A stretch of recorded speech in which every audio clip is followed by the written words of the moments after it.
Hay una historia que los veteranos de la División del Norte se negaron a contar durante décadas. No porque la hubieran olvidado, no porque careciera de importancia, sino porque lo que ocurrió aquella noche, en un corral de ganado a las afueras de Chihuahua, pertenecía a ese tipo de verdades que ningún bando quiere poner en palabras. Se habla mucho de Rodolfo Fierro. Se repite que era cruel, que era el brazo ejecutor de Villa, que mataba sin remordimiento. Pero hay un episodio concreto, uno solo, que durante años fue la frontera entre lo que se podía decir y lo que era mejor callar. Un episodio que cada testigo contó de forma distinta, que los generales evitaron mencionar en sus memorias, que los corridos nunca cantaron, y que un escritor de la Ciudad de México terminó convirtiendo en la escena más famosa de toda la revolución, sin que nadie pudiera confirmar si lo que escribió era exactamente lo que pasó. Y si lo estás viendo desde el celular, te pido que guardes este video ahora mismo, porque lo que vamos a recorrer hoy no es la versión simplificada que aparece en los libros escolares, es la versión que incomoda, la que obliga a mirar de frente lo que cuesta una revolución cuando se pelea de verdad. La mayoría de la gente cree que Fierro era simplemente un asesino a sueldo con pistola y sin escrúpulos, pero lo que casi nadie sabe es que hubo al menos 3 versiones distintas de lo que pasó esa noche, que cada una sirve a un propósito diferente, y que la versión que todo el mundo repite como verdad absoluta fue escrita por un hombre que ni siquiera estaba seguro de haber presenciado todo lo que describió. Cuando terminemos, vas a entender algo que rara vez se discute en público: por qué una fuerza militar que se preciaba de justicia popular decidió borrar de su memoria colectiva un evento que la definía. Y vas a entender por qué ese silencio importa todavía hoy, cuando hablamos de cómo se escribe la historia en México y de quién decide qué se recuerda y qué se entierra. Porque la pregunta de fondo no es cuántos murieron esa noche. La pregunta de fondo es quién decidió que era mejor no contarlo, quién se benefició de ese silencio, y qué nos dice eso de la revolución misma. Hola, qué agradable verte de nuevo por mi canal. Cuéntame desde dónde nos ves en los comentarios y déjame tu like, suscríbete y vamos a empezar con la historia. Para entender lo que pasó en aquel corral, primero hay que entender qué eran los colorados y por qué despertaban un odio tan particular dentro de la División del Norte. No eran federales comunes, no eran soldados de leva que peleaban porque alguien los obligó con una soga al cuello y un fusil oxidado. Los colorados eran orosquistas, hombres que en su momento habían sido revolucionarios, que habían peleado contra Porfirio Díaz, igual que Villa, igual que muchos de los que ahora marchaban bajo las banderas de la División del Norte. Compartían origen, compartían geografía, compartían la experiencia de haber empuñado un arma creyendo que peleaban por algo justo. Pero en algún punto del camino, Pascual Orozco rompió con Francisco Madero, y cuando rompió, arrastró consigo a miles de combatientes del norte de Chihuahua que ya no peleaban por la revolución, sino contra ella. Eso los convertía en algo mucho peor que enemigos externos. Los convertía en traidores, y en la lógica del norte de México en aquellos años, en esa tierra de pactos de honor y lealtades que se sellaban con la palabra dada, un traidor no era alguien con quien se negociaba, era alguien que había escupido sobre un pacto sagrado, sobre la sangre de quienes habían muerto, creyendo que todos estaban del mismo lado. Cuando Victoriano Huerta dio el golpe contra Madero y lo mandó a asesinar en la Decena Trágica, los colorados no dudaron ni un instante. Se sumaron al ejército federal, pelearon del lado del usurpador con la misma ferocidad con la que antes habían peleado contra Díaz. Para Villa y sus hombres, eso no era simplemente un cambio de bando, era la confirmación definitiva. Habían traicionado una vez al sumarse a Orozco contra Madero. Ahora traicionaban de nuevo al servir al hombre que había asesinado a Madero. Doble traición. Y en el norte de Chihuahua, donde la memoria era larga y el rencor más largo todavía, donde las deudas se pagaban y las ofensas no se olvidaban, eso no se perdonaba. Y aquí entra un factor que suele pasarse por alto cuando se simplifica esta historia. Los colorados no eran un grupo marginal ni un puñado de desertores, eran miles. En algunas zonas de Chihuahua, los orozquistas tenían más arraigo local que los propios villistas. Controlaban pueblos enteros, tenían redes de información tejidas durante años. conocían cada paso de la sierra, cada vereda, cada arroyo donde se podía tender una emboscada eficaz. Eso significaba que no eran solo un enemigo ideológico que se pudiera despreciar como grupo menor. Eran un enemigo operativo, funcional, peligroso, en un sentido muy concreto y cotidiano. Un colorado capturado que lograba escapar o que era liberado no se iba a su casa a sembrar maíz y esperar el fin de la guerra. Volvía a las filas federales llevando consigo información fresca sobre las posiciones, la moral, los efectivos y las debilidades de la División del Norte. En una guerra donde la inteligencia militar se transmitía a caballo y donde un dato a tiempo podía decidir una batalla entera, un prisionero que recuperaba su libertad era potencialmente más letal que un batallón fresco de tropas huertistas. El problema que planteaban los prisioneros era profundamente práctico antes de ser moral. La División del Norte avanzaba rápido. Esa era su ventaja militar más grande, la que la hacía temible: velocidad, capacidad de sorpresa, la habilidad para golpear antes de que el enemigo reorganizara sus defensas. Toda la estrategia de Villa dependía de mantener esa movilidad.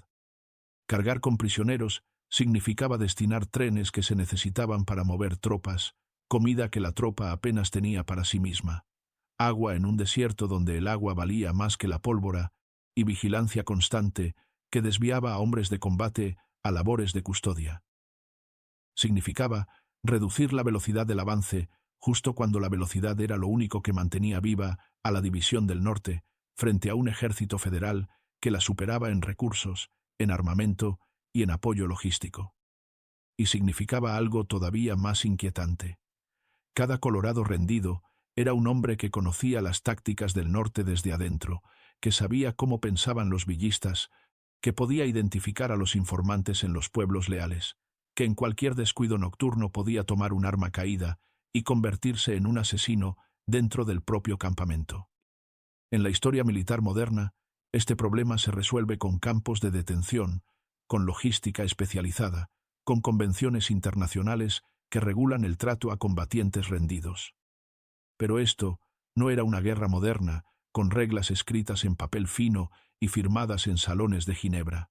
Esto era Chihuahua, en 1913, donde la revolución se movía a caballo, donde los telegramas llegaban, cuando llegaban, si es que llegaban, donde la cadena de mando pasaba por la voluntad de un solo hombre, que dormía con las botas puestas y decidía sobre la vida y la muerte entre un café aguado y una tortilla dura. Villa había tomado Chihuahua con una maniobra que todavía se estudia en academias militares. En lugar de atacar de frente la ciudad más fortificada del norte, desvió al grueso del ejército federal con una finta magistral hacia Ciudad Juárez. Capturó un tren en una estación intermedia, cargó a sus hombres como si fueran mercancía de rutina, avanzó de noche por las vías, telegrafando a cada estación que todo estaba en orden, y cuando amaneció, ya estaba dentro de Juárez, sin que nadie disparara un solo tiro.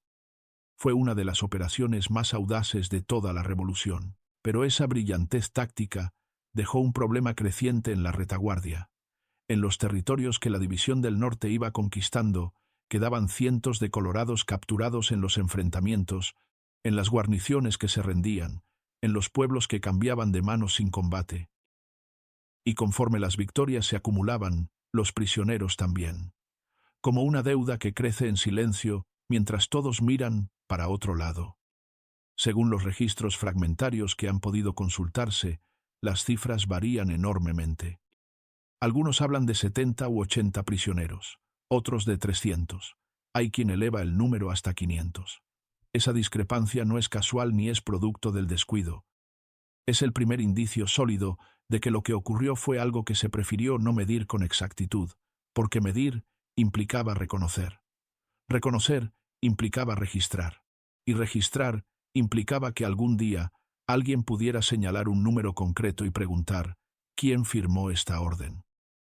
Pero antes de llegar a esas consecuencias de largo plazo, vale la pena detenerse en algo que los relatos convencionales suelen saltarse con prisa: los días previos a aquella noche. Porque la decisión no cayó del cielo. Se fue cocinando durante jornadas de marcha, de calor insoportable, de polvo que se metía en la garganta y no salía ni con agua, de noches cortas donde los hombres dormían con un ojo abierto, sabiendo que los prisioneros que custodiaban eran tantos que una sublevación en la oscuridad podía convertir la victoria en catástrofe. La tensión dentro de los campamentos villistas, donde se mantenía a los colorados presos, era palpable. Los guardias reportaban incidentes menores que, sumados, dibujaban un cuadro preocupante. Intentos de comunicación secreta entre prisioneros, murmullos en la noche que se callaban cuando se acercaba un centinela, miradas que medían las distancias hacia las armas apiladas al otro lado del campamento. Según reportes de la época, hubo al menos un intento frustrado de fuga colectiva en los días anteriores. No se sabe si fue real o si fue magnificado por quienes ya buscaban justificación para una solución radical, pero circuló entre la tropa como una confirmación de lo que muchos ya sentían, que aquellos prisioneros eran una bomba de tiempo que podía estallar en cualquier momento.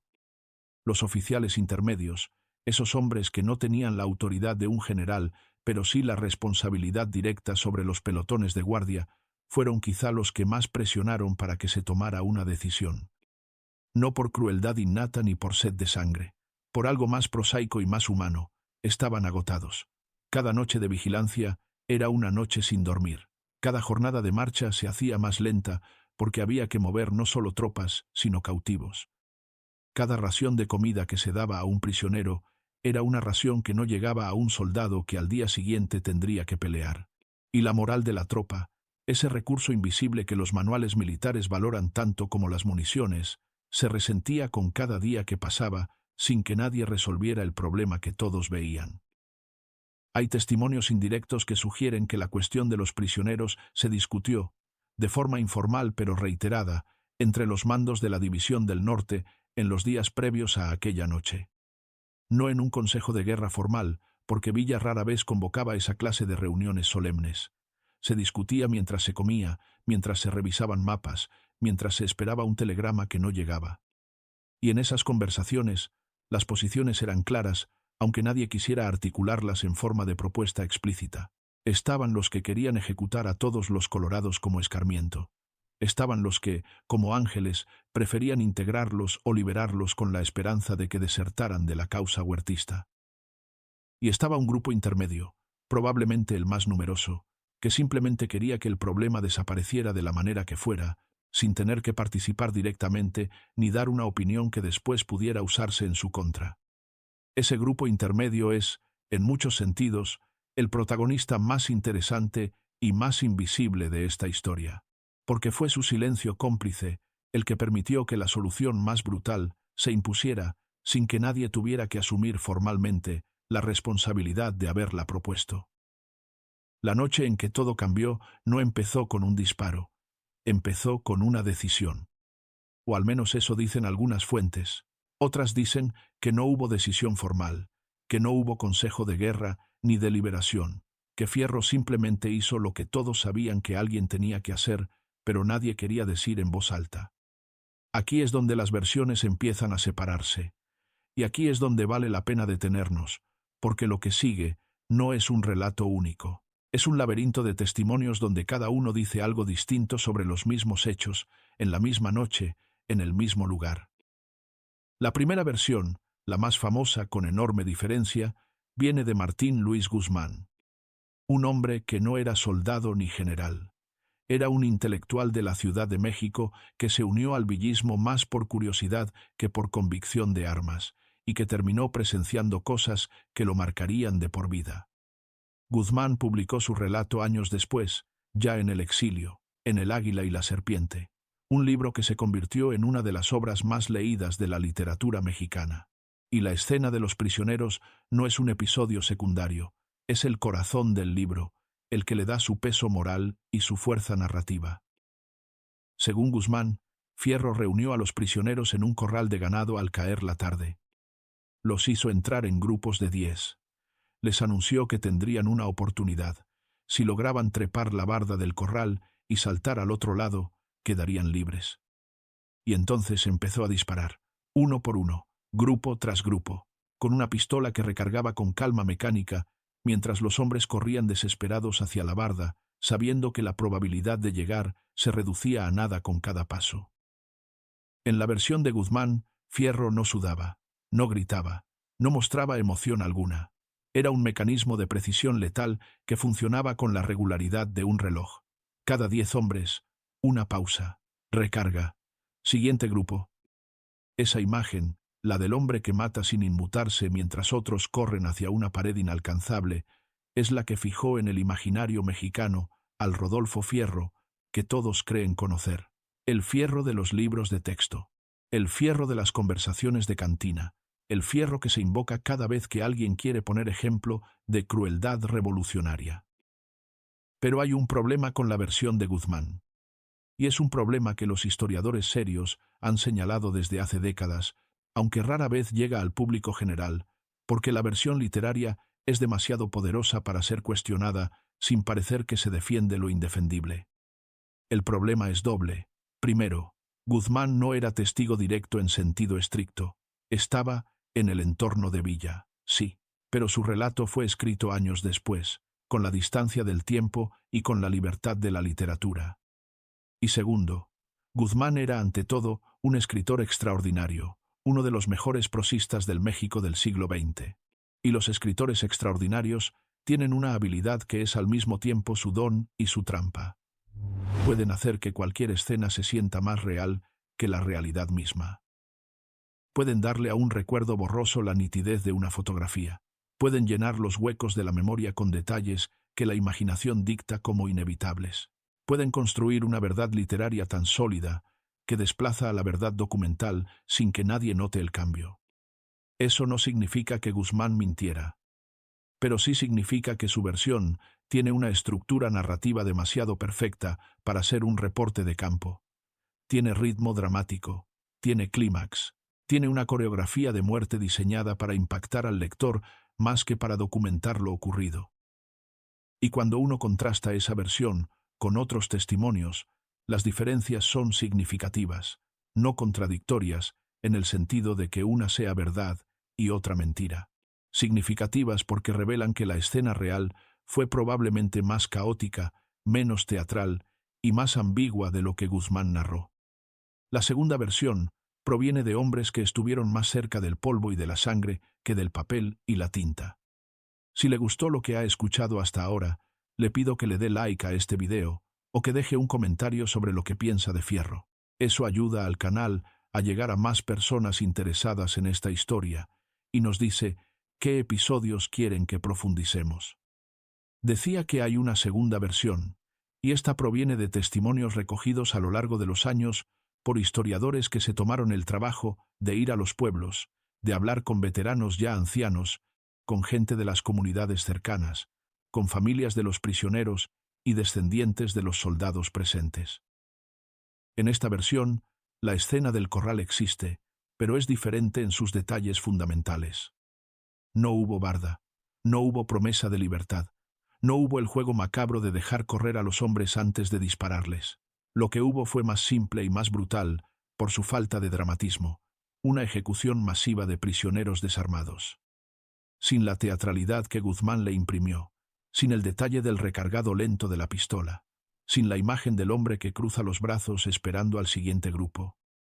En esta versión, Fierro no actuó solo, hubo un pelotón, hubo otros tiradores, y el número de muertos fue menor al que Guzmán sugiere, aunque seguía siendo una cifra que cualquier estándar consideraría una atrocidad. Algunos de estos testimonios hablan de que una parte de los prisioneros fue ejecutada, pero otra parte fue incorporada por la fuerza a las filas villistas, en la práctica de leva forzada que todos los bandos ejercían. Si eso es cierto, la imagen se complica todavía más, porque no fue solo matar o perdonar, fue matar a unos, obligar a otros a pelear del lado que acaba de asesinar a sus compañeros y dejar que el terror de haber presenciado la ejecución garantizara la obediencia de los sobrevivientes. La tercera versión es la más incómoda, porque no viene de afuera del villismo, viene de adentro. De hombres que admiraban a Villa y que no tenían interés en manchar su causa, y sostiene que la ejecución no fue un acto de sadismo ni un exceso de Fierro, sino una decisión militar calculada, fría y deliberada, tomada al más alto nivel. En esta lectura, Villa sabía perfectamente lo que iba a pasar. Quizá no dio la orden con esas palabras exactas, pero sabía, y al saber sin impedirlo, aprobó, porque la alternativa era peor: liberar a cientos de colorados que en semanas estarían disparando contra la División del Norte, o mantenerlos presos gastando recursos que no había. Esta versión no excusa lo que pasó, pero lo sitúa en un marco que obliga a preguntas distintas. Porque si fue una decisión de mando, no estamos hablando de un loco con pistola. Estamos hablando de un sistema entero que decidió que la muerte de esos hombres era el precio de ganar una guerra. Y eso es mucho más difícil de procesar que la imagen cómoda del villano solitario, porque implica que la responsabilidad no recae en un solo hombre, sino en toda una estructura. La noche misma, según los testimonios más consistentes, fue más caótica de lo que cualquier versión individual sugiere. El polvo del corral se levantaba con cada grupo que entraba o que intentaba correr. Las antorchas que iluminaban la escena proyectaban sombras que hacían difícil distinguir quién había caído y quién todavía se movía. Los gritos se mezclaban con los disparos, y el olor a pólvora se fue haciendo tan denso que varios testimonios mencionan que los propios tiradores tosían entre descarga y descarga. No fue limpio, no fue quirúrgico, no fue el ballet macabro de precisión que Guzmán describe con tanta maestría literaria. Fue sucio, confuso y prolongado, como son en realidad las matanzas cuando no se miran desde la distancia segura de un escritorio. Hubo momentos específicos que diferentes testigos coinciden en recordar, aunque difieran en el orden y en los detalles. Se habla de un prisionero que logró trepar parcialmente la barda y quedó colgado, herido, durante minutos que parecieron eternos antes de que alguien le diera un tiro de gracia. Se habla de un grupo que se negó a correr y se quedó de pie, inmóvil, mirando hacia los tiradores, obligándolos a disparar contra hombres que no se movían. Se habla de un soldado villista, joven, que después de la primera ronda de disparos vomitó y tuvo que ser relevado por otro. Se habla de perros que ladraban enloquecidos en las casas cercanas, perturbados por los disparos y los gritos. Estos fragmentos dispersos no constituyen una reconstrucción completa, pero sí un mosaico que contradice cualquier versión demasiado ordenada. Aquella noche no tuvo la estructura narrativa de un capítulo de novela. Tuvo la textura real del horror, que siempre es más desordenado y más mundano de lo que la literatura puede tolerar.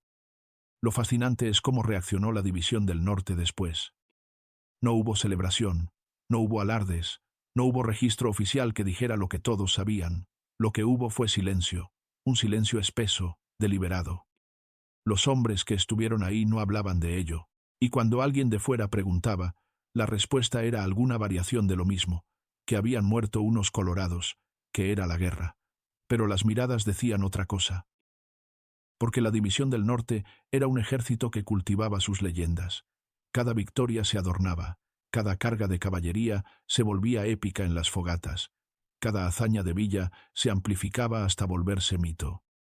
Pero de aquella noche no salió ningún corrido, ninguna anécdota para impresionar a los reclutas. Y cuando un ejército que transforma todo en leyenda decide que un episodio no merece ser contado, eso es un dato más elocuente que cualquier testimonio. Un aspecto que merece atención es lo que ocurrió en las horas inmediatamente posteriores. Alguien tuvo que encargarse de los cuerpos. Alguien tuvo que disponer de los restos de decenas de hombres en un territorio donde no había ni tiempo ni infraestructura para entierros individuales. Según lo que se ha podido reconstruir, los cadáveres fueron enterrados en fosas comunes, sin registro de nombres ni de procedencias. Eso significa que muchas familias de los ejecutados nunca supieron con certeza qué había pasado con sus hombres. Supieron que no volvieron. Supieron que habían caído prisioneros, y después, nada. Un silencio que del lado de la División del Norte era estratégico, y del lado de las familias era un vacío imposible de cerrar. En los pueblos de donde venían los colorados, ese vacío generó sus propias historias, versiones que pasaban de boca en boca, que con cada repetición se hacían más terribles o más piadosas según lo que cada familia necesitaba creer. Algunas madres prefirieron pensar que sus hijos habían huido a Estados Unidos y que algún día volverían. Otras aceptaron la muerte, pero rechazaron la versión de la ejecución, prefiriendo imaginar que habían caído en combate, con dignidad, no de rodillas en un corral de ganado. Esa dimensión familiar del drama casi nunca se menciona, porque la historia de la revolución suele contarse desde la perspectiva de los generales, de los estrategas, de los que tomaron las decisiones grandes. Pero del otro lado de cada bala había una persona concreta, con una historia concreta, con padres que lo esperaban y con hijos que crecerían sin saber exactamente cómo murió su padre. Reducir a los colorados ejecutados a una cifra, ya sea 70 o 300, es necesario para el análisis histórico, pero insuficiente para comprender el impacto real de lo que ocurrió, porque cada número era un nombre. Y cada nombre era un mundo que se apagó en un corral polvoriento mientras el resto de México ni siquiera se enteraba de qué estaba pasando.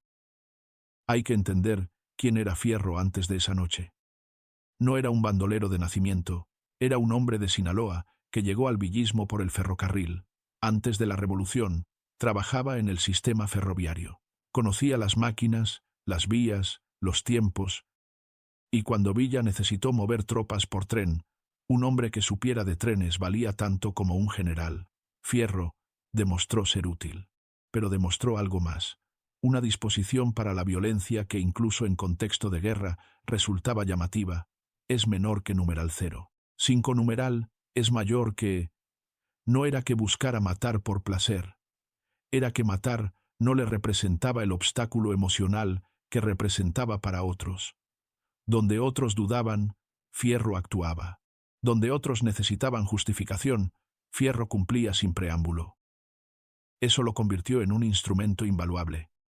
Porque en una revolución hay decisiones que alguien tiene que ejecutar y que nadie quiere tener en su conciencia.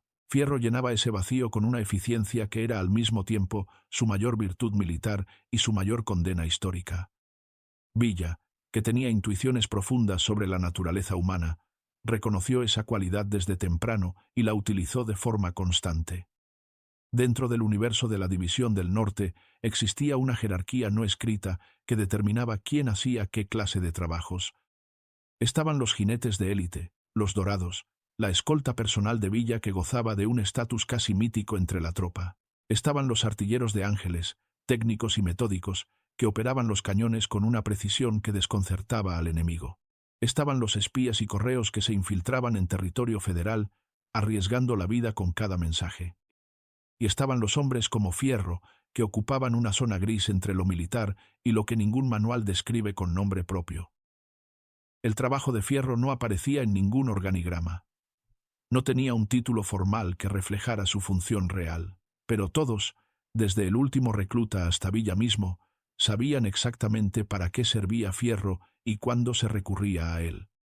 Se recurría a él cuando la situación exigía una respuesta que no podía darse a través de canales regulares, cuando había que interrogar a un espía capturado y la información era urgente, cuando un traidor dentro de las filas era descubierto y el castigo tenía que ser inmediato y público, cuando un pueblo necesitaba un recordatorio contundente de lo que significaba cambiar de bando. Fierro era, en términos funcionales, la garantía de que la División del Norte cumplía sus promesas y sus amenazas con la misma seriedad. Era el último recurso que todo el mundo esperaba no tener que usar, pero que nadie quería perder. Si está disfrutando este recorrido, le pido que se suscriba al canal y active la campana, porque lo que viene cambia por completo la manera de entender lo que Fierro significaba dentro de la División del Norte. Tenemos varios episodios más preparados sobre las figuras más complejas de esta revolución. El detalle que suele pasarse por alto es este. Fierro no era solo el hombre que ejecutaba, era el hombre que Villa enviaba cuando el mensaje tenía que ser inequívoco. Cuando un pueblo dudaba entre apoyar a los villistas o mantenerse neutral, la aparición de Fierro inclinaba la balanza. Cuando un general subalterno mostraba indisciplina, bastaba con que Fierro apareciera para que el orden se restableciera. Cada ejército ha necesitado una figura así, alguien cuya sola presencia comunique que las amenazas no son vacías, que cuando se dice que habrá consecuencias las habrá. Y eso coloca la noche de los prisioneros en una luz diferente, porque si Fierro era el instrumento, la pregunta que importa no es si el instrumento funcionaba bien. La pregunta es quién lo fabricó, quién lo afilaba y quién se beneficiaba de que existiera. Felipe Ángeles, el general más culto del villismo, se opuso siempre a las ejecuciones masivas, no por debilidad, por cálculo. Entendía algo que muchos no querían ver, que cada prisionero ejecutado era una familia entera que pasaba de la neutralidad al odio, que cada masacre alimentaba la propaganda del enemigo, que la revolución necesitaba ganar voluntades además de batallas.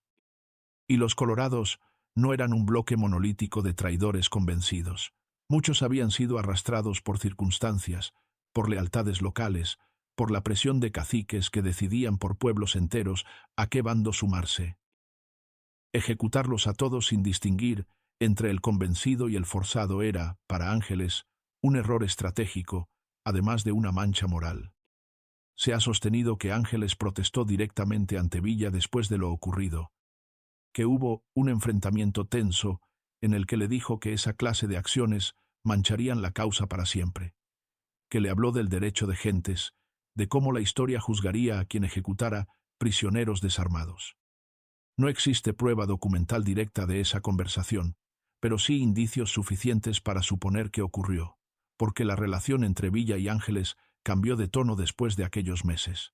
Seguía habiendo respeto, seguía habiendo colaboración, pero algo se había fracturado. Ángeles no era el único que sentía incomodidad.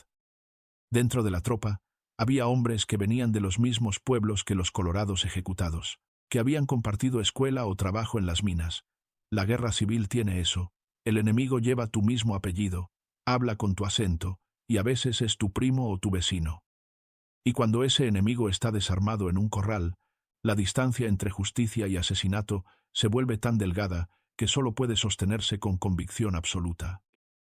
Esa convicción la tenía Fierro, la tenían algunos generales, pero no la tenía toda la tropa, y los que no la tenían aprendieron esa noche que hay cosas que se hacen en nombre de una causa que la causa misma no puede justificar. Lo que siguió fue un ejercicio colectivo de silencio organizado. No hubo un decreto de censura, lo que hubo fue un entendimiento tácito de que aquello no se discutía. Es un mecanismo que cualquier organización humana conoce. Cuando un grupo comete algo que contradice sus principios, la primera reacción es la clausura. Se cierra el tema, se avanza. Y así fue. La División del Norte siguió marchando. Tomó Torreón en una campaña espectacular. Avanzó hacia el centro del país con fuerza imparable, y la noche del Corral fue quedando atrás, sepultada bajo victorias y nuevos problemas. Pero los silencios no son permanentes. Lo que no se dice en el momento termina saliendo después, deformado por la memoria selectiva, por el resentimiento, por la necesidad de cada quien de quedar del lado correcto de la historia. Y cuando Guzmán publicó su versión, el relato ya no pertenecía a los testigos, pertenecía a la literatura. Guzmán le dio a la escena una forma tan poderosa que desplazó a cualquier otra versión. Su fierro, el del corral y la barda, se convirtió en el fierro oficial, el que aparece en enciclopedias y documentales, el que vive en la imaginación de generaciones que nunca leyeron otra fuente. Y eso plantea una pregunta sobre cómo se construye la memoria en México, porque lo que la mayoría cree saber sobre aquella noche no proviene de archivos, proviene de una obra literaria cuyo autor escribía tan bien que su versión se volvió más convincente que la realidad. Friedrich Katz, el historiador que dedicó décadas a estudiar a Villa, abordó el episodio con cautela académica. Reconoce que hubo ejecuciones masivas, que Fierro tuvo papel protagónico, pero advierte sobre la distancia entre el hecho histórico y su representación literaria. Según la lectura de varios historiadores, las cifras más probables están entre 70 y 150 muertos, lejos de los 300 de la versión más dramática, pero incluso la cifra más baja es una atrocidad. Katz también señaló el contexto. No era la primera ni la última ejecución masiva de la revolución. El ejército federal lo hacía, los zapatistas lo hicieron, los carrancistas lo harían después. Pero lo que distingue este episodio es el silencio que lo rodeó. Porque cuando algo se oculta con tanto empeño, es porque quienes lo ocultan saben que cruza una línea que ni la guerra puede borrar. Hay un fenómeno psicológico que los estudiosos de la violencia colectiva llaman fragmentación del recuerdo y que explica en buena medida por qué las versiones de aquella noche son tan irreconciliables. Cuando un grupo de personas presencia un evento extremadamente traumático, cada individuo tiende a recordar fragmentos diferentes. Uno recuerda los sonidos, otro recuerda los olores, otro recuerda un rostro específico, pero ninguno recuerda la escena completa, porque el cerebro humano, ante el horror, fragmenta la experiencia para poder procesarla sin colapsar. Eso significa que cada testimonio de aquella noche es, al mismo tiempo, genuino y parcial. Cada testigo dice la verdad de lo que vio, pero lo que vio fue solo un fragmento de un cuadro mucho más grande. Y cuando esos fragmentos se comparan entre sí décadas después, las discrepancias no indican necesariamente que alguien mienta, indican que nadie pudo ver la totalidad de lo que pasó, porque la totalidad era demasiado grande, demasiado oscura y demasiado terrible para que un solo par de ojos la abarcara. Este fenómeno también explica por qué la versión de Guzmán resultó tan convincente y se impuso sobre todas las demás. Guzmán no ofreció un fragmento, ofreció una escena completa, coherente, con principio, desarrollo y desenlace. Le dio al caos la estructura que los testigos directos no podían darle, porque estaban demasiado cerca del horror para organizarlo narrativamente. Y esa estructura, esa coherencia narrativa, es exactamente lo que el cerebro humano busca cuando trata de entender un evento traumático. Queremos que las cosas tengan sentido. Queremos que haya un orden, una lógica, un relato que podamos sostener sin que se nos deshaga entre las manos. Guzmán proporcionó ese relato, y por eso su versión ganó, no porque fuera la más precisa, sino porque era la más completa, la que llenaba los huecos, la que convertía el horror en algo que se podía narrar, y por lo tanto en algo que se podía procesar. Hay quienes han argumentado que Guzmán, consciente o inconscientemente, estaba cumpliendo una función social necesaria al escribir aquella escena. Estaba rompiendo un silencio que la división del norte había impuesto y que amenazaba con convertirse en un agujero negro de la memoria mexicana. Al ponerlo en palabras, aunque esas palabras tuvieran más de literatura que de documento, Guzmán obligaba a la sociedad mexicana a reconocer que aquello había pasado, que la revolución, que se celebraba como gesta heroica, tenía manchas de sangre que no se podían limpiar con discursos patrióticos, que Fierro no era una anomalía sino un síntoma, y que el silencio no era olvido sino complicidad. Esa función del escritor, como rompedor de silencios oficiales, tiene una larga tradición en América Latina, pero conlleva un riesgo que en este caso se materializó plenamente. Cuando la literatura llena el vacío que dejó la historia, la versión literaria se convierte en la historia misma, y después es casi imposible separar lo que pasó de lo que se escribió que pasó. Fierro, el Fierro real, el que existió de carne y hueso y bala, quedó sepultado bajo el Fierro de Guzmán, y con él quedaron sepultadas las otras versiones, las de los testigos directos, las de las familias de los ejecutados, las de los soldados que participaron, y nunca encontraron forma de contarlo, porque nadie les dio la oportunidad de hablar antes de que un escritor hablara por ellos. En las décadas posteriores a la Revolución, conforme el Estado mexicano construyó su narrativa oficial sobre lo que había ocurrido, la Noche del Corral fue colocada en una zona incómoda de la memoria nacional. No se negaba abiertamente, pero tampoco se enseñaba con detalle. Se mencionaba como una nota al pie, como un exceso individual atribuible a la personalidad de Fierro, no como un episodio sistémico que revelaba algo profundo sobre la naturaleza de la guerra civil. Esa estrategia de mención, sin profundización, sirvió durante décadas. Permitía reconocer que sí, hubo violencia, sin tener que examinar las causas estructurales de esa violencia ni las complicidades de mando que la hicieron posible.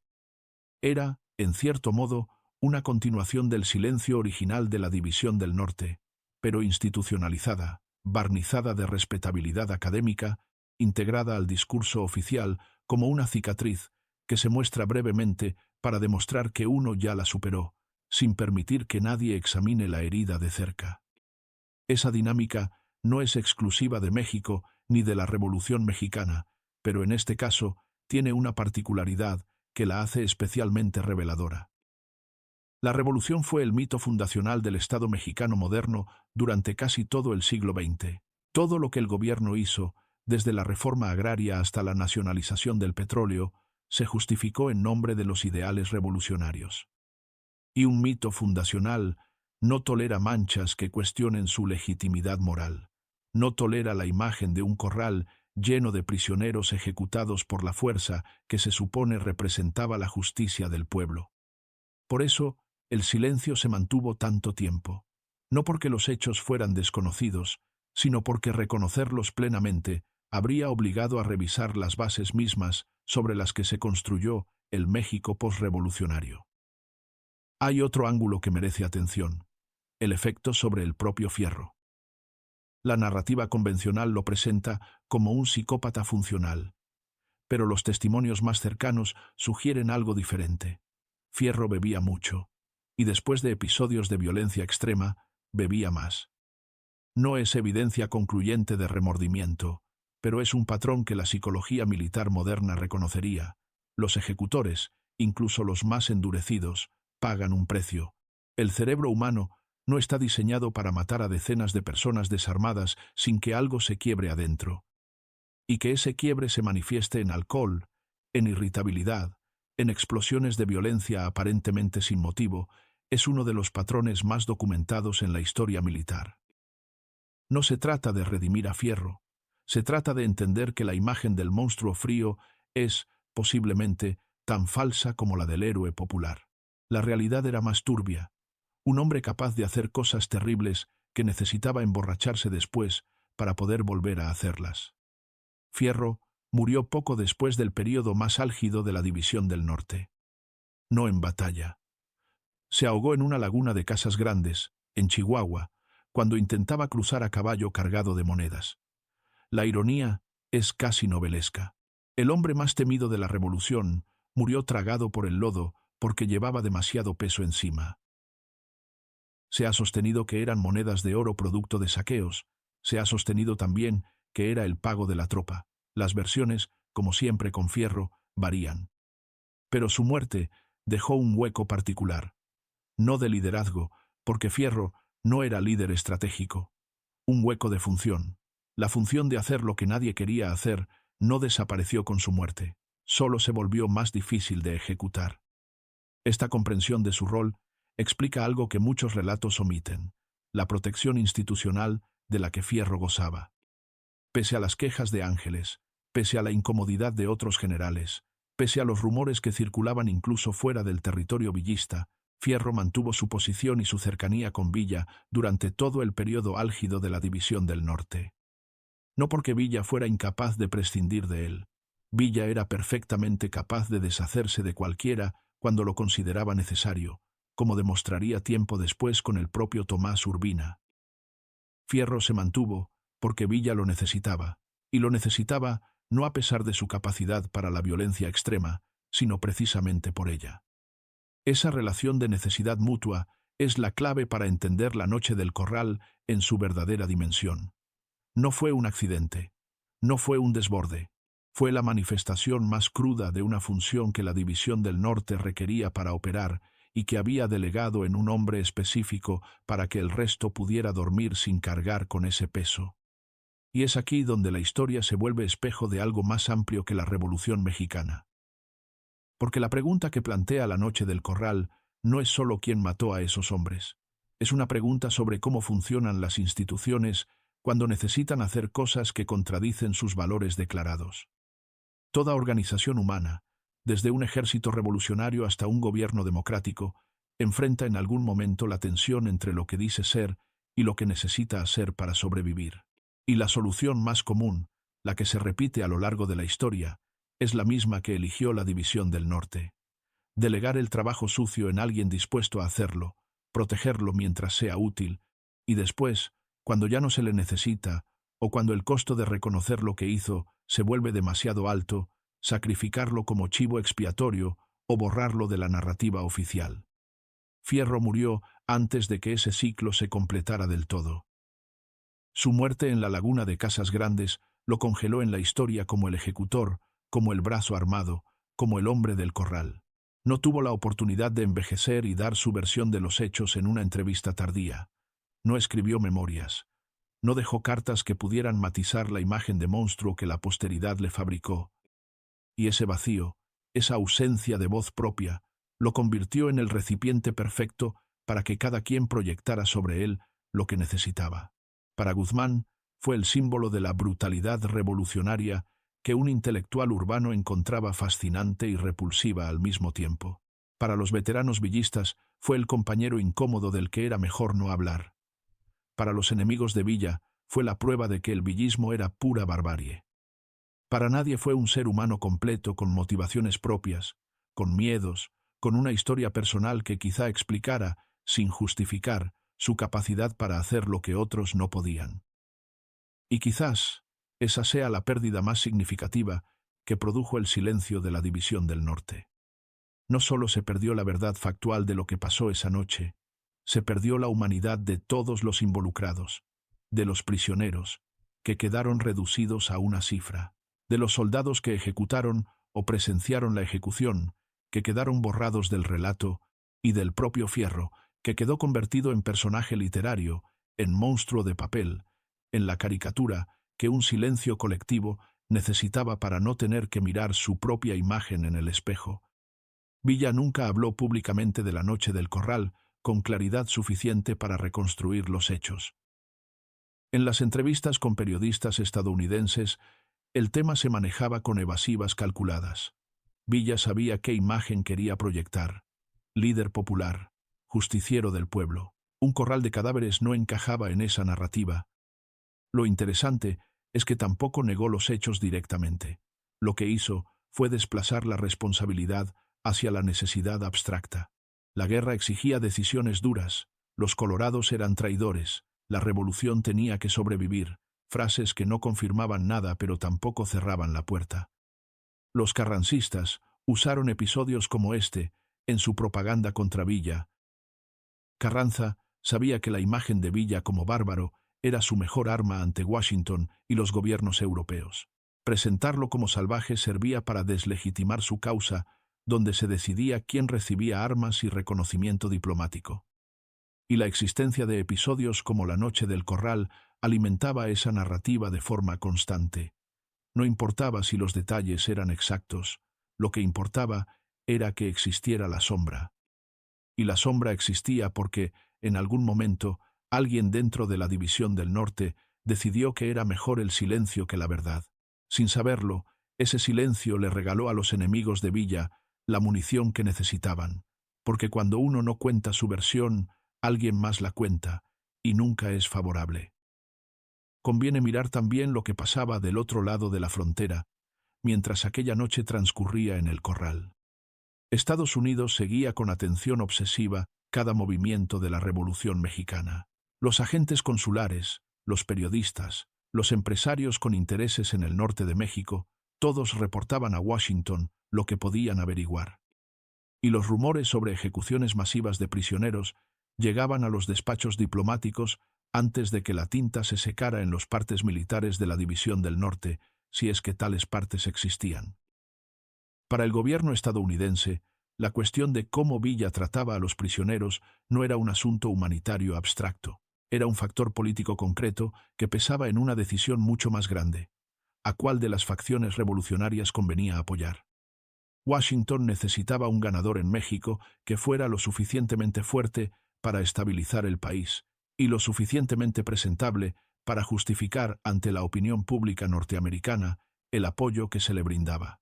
Un líder que ejecutaba prisioneros por cientos no cumplía el segundo requisito, por más que cumpliera el primero con creces.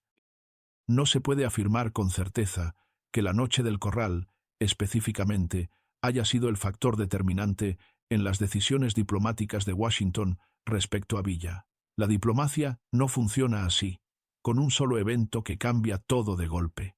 Funciona por acumulación, por la suma de reportes, de impresiones, de testimonios que van construyendo una imagen que después se vuelve irreversible. Pero sí formaba parte de un patrón más amplio de reportes sobre brutalidad villista que fueron erosionando, lenta pero consistentemente, la disposición estadounidense a considerar a Villa como un socio viable.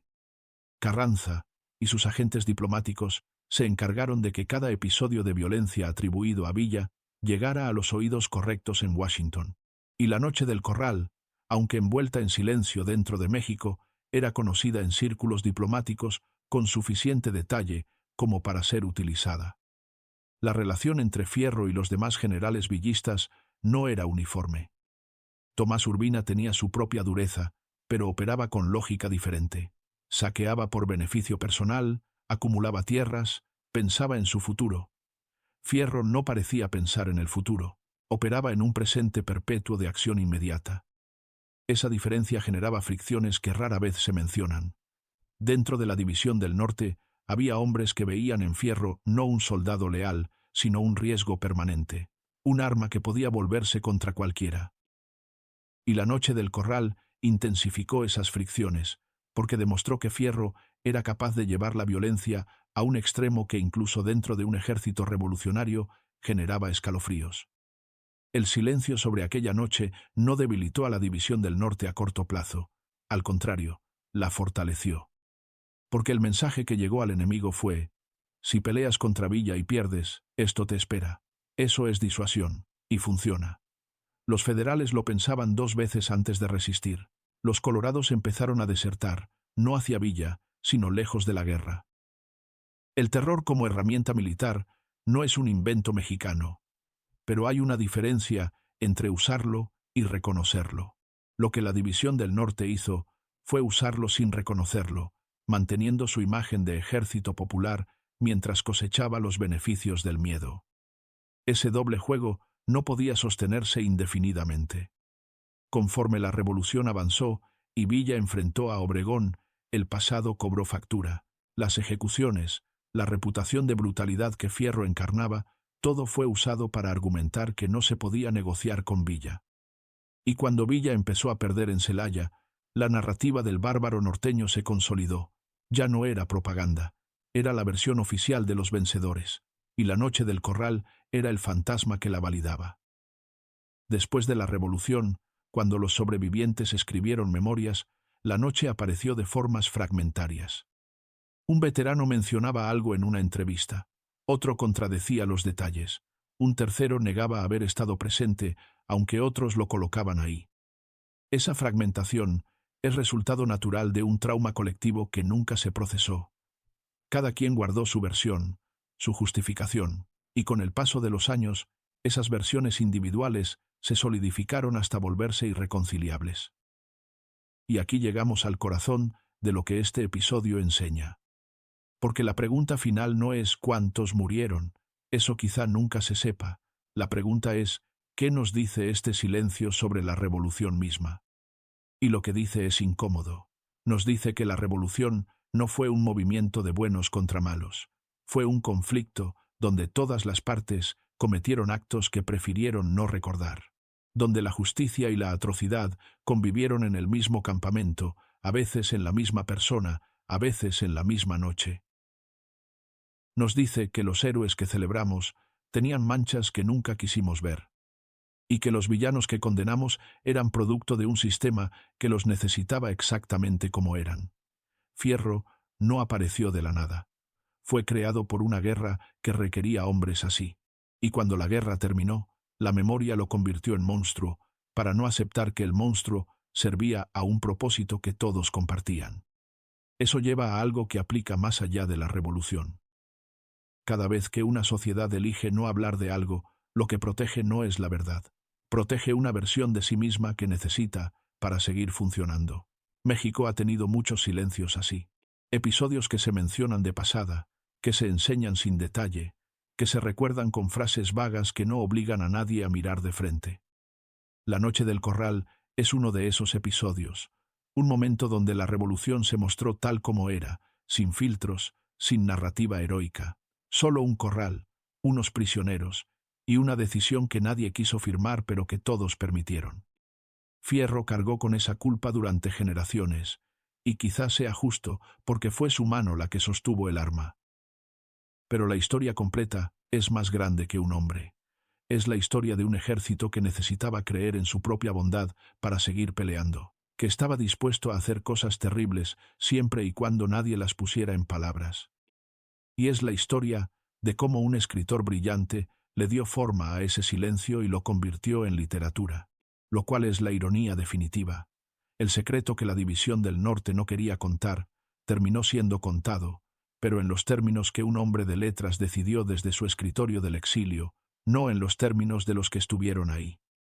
En los últimos años, una nueva generación de historiadores mexicanos ha empezado a reexaminar estos episodios con herramientas que no estaban disponibles hace décadas.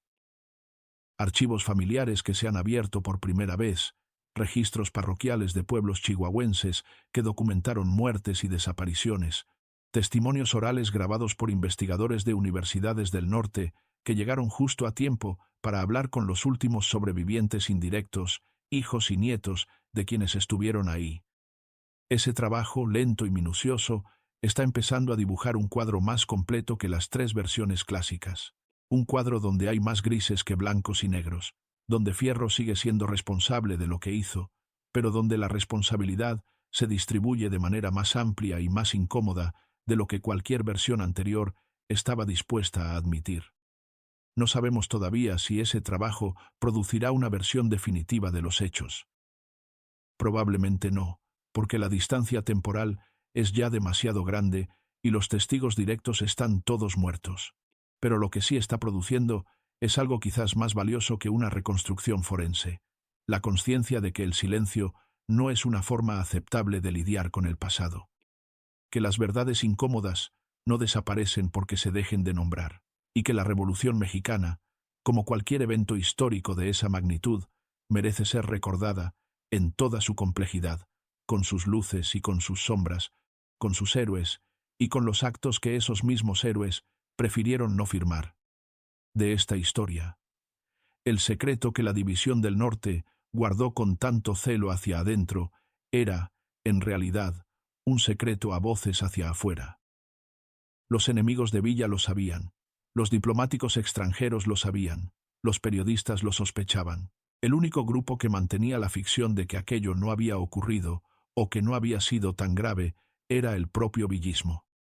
Y esa ficción no protegía a nadie excepto a la imagen que la División del Norte tenía de sí misma, una imagen que necesitaba mantener para seguir cohesionada, para seguir creyendo que peleaba por algo justo, para seguir siendo un ejército y no solo una banda armada. Esa necesidad de creer en la propia justicia es, quizá, el tema más universal de toda esta historia. No es exclusiva de la División del Norte ni de la Revolución Mexicana. Es una constante humana que atraviesa todas las guerras, todos los conflictos, todas las instituciones que alguna vez tuvieron que hacer cosas que contradecían sus propios principios. El mecanismo siempre es el mismo.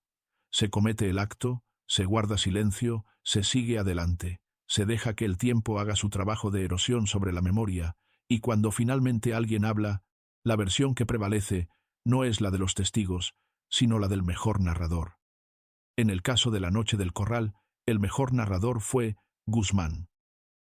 Y su versión, con todo lo que tiene de literatura y todo lo que puede tener de imprecisión, cumplió al menos una función que ninguna otra versión cumplió. Obligó a México a reconocer que la revolución tenía sangre en las manos.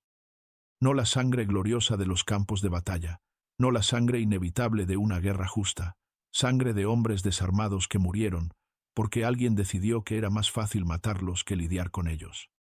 Y esa verdad, por incómoda que sea, por imprecisa que pueda ser en sus detalles, es una verdad que cualquier sociedad necesita enfrentar para poder madurar. Porque el verdadero peligro de un silencio histórico no es que se pierda información.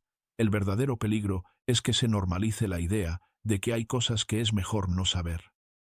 Y cuando una sociedad acepta esa premisa, cuando decide que la comodidad del olvido vale más que la incomodidad de la verdad, queda vulnerable a repetir exactamente lo que prefirió no recordar.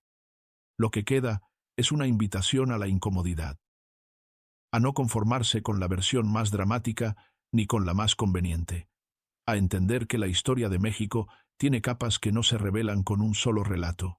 Fierro fue cruel, Fierro fue útil, Fierro fue necesario para quienes lo usaron y desechable cuando dejó de servir. Y la Noche del Corral fue al mismo tiempo una atrocidad, una decisión militar, Un acto de terror calculado y un trauma que miles de hombres prefirieron enterrar antes que enfrentar. Todo eso al mismo tiempo. Sin contradicción aparente, porque las contradicciones solo existen cuando se pretende que la realidad sea simple. Y la guerra real, la que se pelea con barro en las botas y hambre en el estómago y decisiones que nadie quiere tomar pero alguien tiene que tomar, nunca cabe en una sola palabra ni en un solo juicio moral. Si llegaste hasta aquí, es porque te interesa la historia que no se cuenta a medias. Suscríbete al canal, activa la campana y déjame en los comentarios qué episodio de la Revolución te gustaría que exploráramos con esta misma profundidad. Porque hay muchos más silencios enterrados en la historia de este país. Y alguien, tarde o temprano, tiene que romperlos.